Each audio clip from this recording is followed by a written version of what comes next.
My name is Vivian San Miguel. And I'm not a Trump supporter because I don't like his ideals. He has been very offensive to me as well as my family members due to my Hispanic heritage. I think for young voters right now, proactivity might be on the lower side because a lot of how they're voting was forced upon by other people.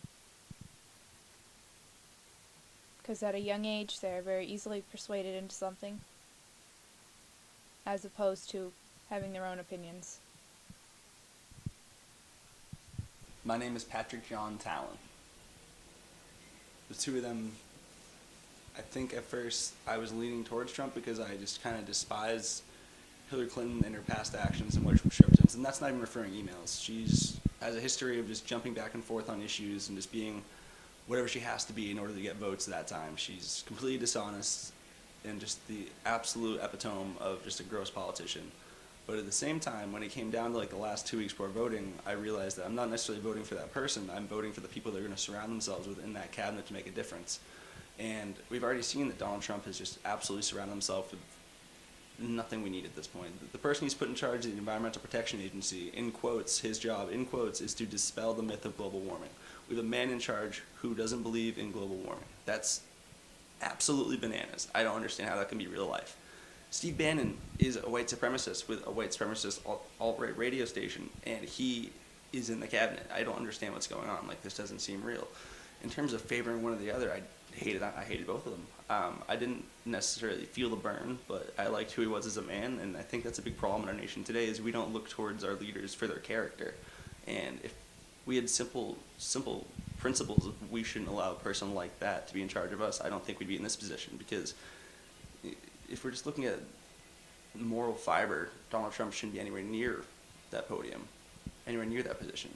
I think Kasich was a much stronger candidate than him, but once again, Donald fed into the fears of the American people at a really tumultuous time in the world, and he absolutely preyed upon the advantages he had with the media, which was just giving him free advertising because he was great television, because he would just speak out of his ass and on future elections, because even though Clinton lost, millennial support for characters like Bernie Sanders, who was actually able to invigorate the youth, the millennial vote, to come out and actually watch him speak.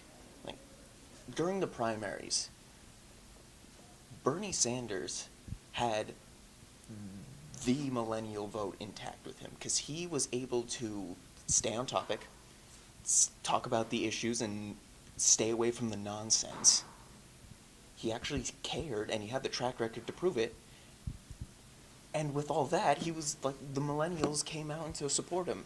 This year was the year in which millennials were the biggest demographic voters than anybody else, because around, I want to say, 20 million new voters were eligible to vote. They were millennials. And Clinton dropped the ball, big time. She thought she had it in the bag just because she had Bernie supporting her. Something tells me that had he not, it would have been way worse than it would have been, because Donald Trump actually was able to maintain a large millennial support too. It's because this idea, this establishment, this anti-establishment mentality works. Populism works. And we saw that, and the Democrats just dropped the ball. I am not a Trump supporter. I never was, and I'm still not. I voted for Bernie in the primaries, willfully. I think the mindset's gonna stay hard for a while, but then people are finally gonna realize that there's nothing they can do at this moment in time. It's just how it is. He is our president. He was elected through the democratic process, and we're stuck with him for another 4 years. That is the fact, that Trump is in fact our president. This hashtag not my president is just banter at this point, because Clinton lost, and you saw this when Obama won both times. So this won't fizzle out, but it definitely people will start coming to their senses of, okay, Trump is our president. How do we deal with it now? Well, he is our president, and we have to wish him the best because we're all on the ship together, and we have to hope he's going to do a good job.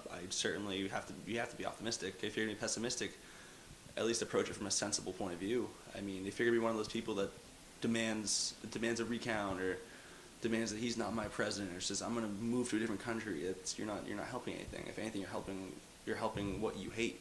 Because if you're just going to flee, that's not standing up to the American standard. That's not defending your country through